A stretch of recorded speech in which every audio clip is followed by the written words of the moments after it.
Going on, boys, girls, ladies, gents, ferrets of all ages? How's everybody doing on this? Not a bad day up here. A little windy, but blue sky, nice and sunny. Supposed to be in the 80s. Uh, Maybe some rain later, but better day tomorrow. No rain at all in sight. So I think tomorrow will be the day to go for a ride. Me and Mrs. Mac are going out for lunch. Progress on a couple of bills I got going. Thought I'd bring you guys up to date. Number one, first and foremost. First and foremost, let's start with this. I got a package yesterday in the mail from from a buddy of mine. I'll never admit that in public, and no, it wasn't Jeff. He's north of Jeff, and even though he's a Minnesota Twins fan, I guess that don't make him a bad guy. Of course, I'm talking about Mr. Simmons over at BAS Dry Dock. I got a little present in the mail from him. Thank you, sir. I will use it. I will use it. I guess it was starting to muddy up his shop, so he said he had to send it to me. Thank you. Thank you, sir. Thank you. All right. Now, with that out of the way. Round 4. I got most of it off, or as good as I can get it. Gonna hit it with. I think I might hit it with some primer just to cover up the black. I gotta get some. I gotta get some anyway for the horse and everything. But yeah, it came out. It was 4 days in the purple pond. And that's the other thing, just so you guys will know, I use Super Clean. It does not harm the glass. This sat in the purple pond for, when did I put it in? Monday night or Tuesday morning, and I just pulled it out of there yesterday and cleaned it all up, and the glass was just as clean as if I cut it off the sprue. So it does not harm the glass. Doesn't harm the glue. It doesn't harm the glass. Nothing. So that's where I am. Like I said, I may have to prime just to. Hey, what's up there, cat? Huh? Shop cat, make an appearance. So, but that's all done. Thank God. The Lancaster. This thing is just a flash bomb. Oh, wrong way. I'm sorry. This is just from these couple of these pieces here. The flaps, cleaning those up, getting those ready. Major distortion on the wings. I had to glue this part down first. That's how much they're off. But I have a couple of flaps to put in there. There's one in there now. I don't know if I'm going to be able to leave them alone, because dry fitting, they just flop around in there, and I don't want that. So I may be gluing these, just gluing them shut. Very rudimentary kit. The kit's from 1971. So there ain't much inside of it, to be honest with you. It's going to be mostly outside with the mine. There's the barrel mine that goes underneath that rotated. There's a movie out about these guys, the Dam Busters. Out of 19 planes, they lost 8. They lost 53 men out of 100, and I think there was something like 130 men, and they lost 53. couple planes didn't even make it to there. They had to turn around. A couple of them got shot down. A couple of them overshot their target. One of them got one of the planes got damaged by its own bomb. They didn't come in. They had to come in at 60 feet. And the reason how they could tell they were at 60 feet was not by the altimeter, because that didn't go low enough.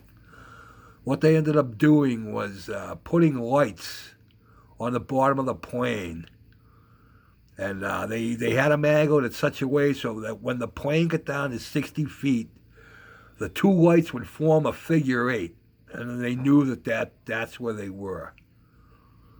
And from what I was reading, it took like 3 guys to fly the plane. All the pilot did was take direction from the. It was like the navigator, the bombardier, and there was one other guy, and they would guide him to how low and how far away they were. And these mines would spin backwards. They would spin in opposite direction of the path of flight. So when they hit the water, they would skip across the water, and the object was for them to hit the wall of the dam and sink, and then they were timed to explode at a certain depth. They went after 3 dams and successfully bombed 2 of them. But really, they always debated how much, whether it was worth it, because in the Ruhr Valley where they were, that's where the Germans did all their production of war machinery. It was a big industrial area, and it took that out for a little while, but they got the dams all fixed, and they were right back in. So from what I was reading, it was more or less a morale booster, just like when Doolittle raided Tokyo. No, not really a whole lot of damage, but just a big morale booster, because that was the first time that the Germans had been bombed on their own soil. So that's what that's all about. But just a big flash bomb, guys. A lot of sand and a lot of fixing. Like I said, nothing on the inside of it. Nothing at all. As a matter of fact, this is the extent of the cockpit. That's it right there.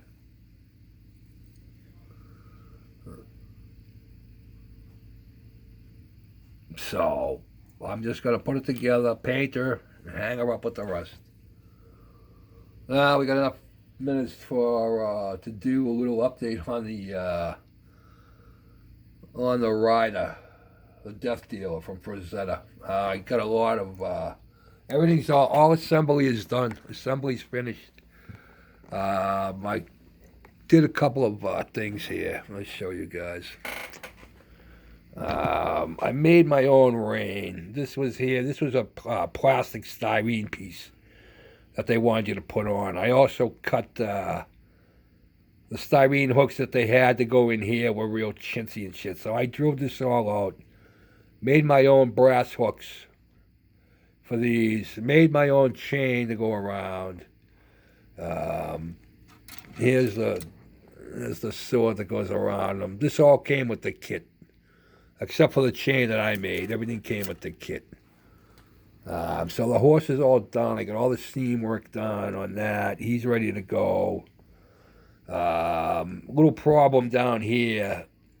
There are chains that hang from here. I'm probably better off showing you in the direction, because you can't do it this way, guys. I don't know what the hell they're thinking.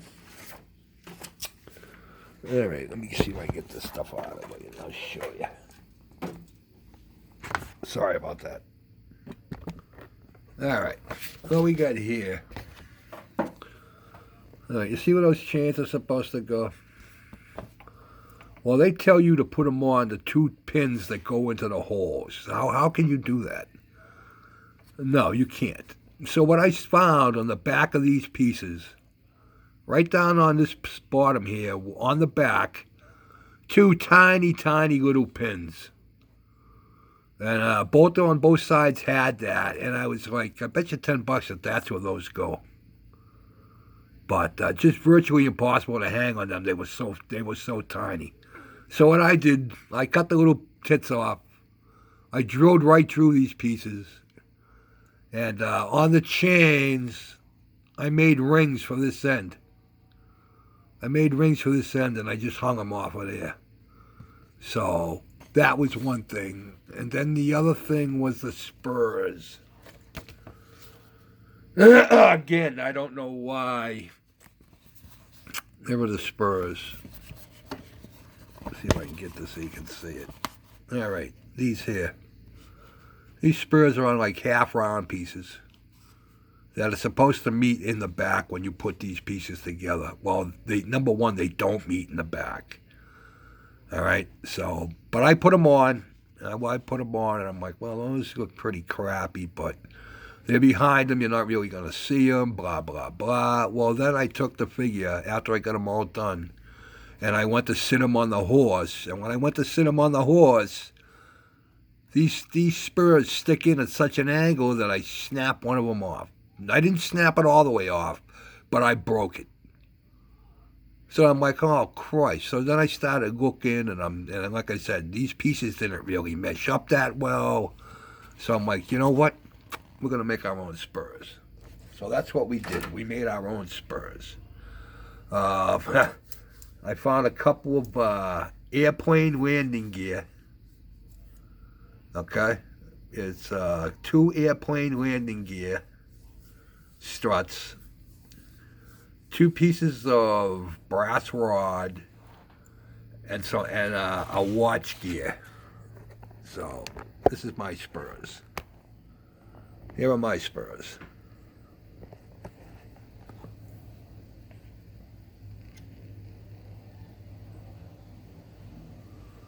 Come on. But I still think the only thing is I can't put them on until I got the rider on the, there we go.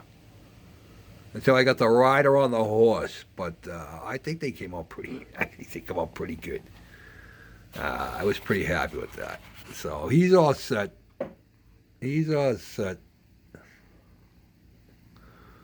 All the seams are out and gone, and what a pain in the ass this was. But yeah, so there I am. That's where we are. Me and Mrs. Mac are going out for lunch today. Been a long week in the house. This right here is the actual Latin saying. I'm sorry, the actual Latin translation for I came, I saw, I built. So that might be my new motto. But come on, where are you? There we go. Vidi ego, I think it's edificari. I don't know. I'm not Latin. Although I took 2 years of Latin in high school, believe it or not. So, all right, boys, I'm running out of time. It's getting this was a long one. I don't know why we're not so long. So, have the rest of your weekend. Enjoy it. Be safe. Take care. Peace out.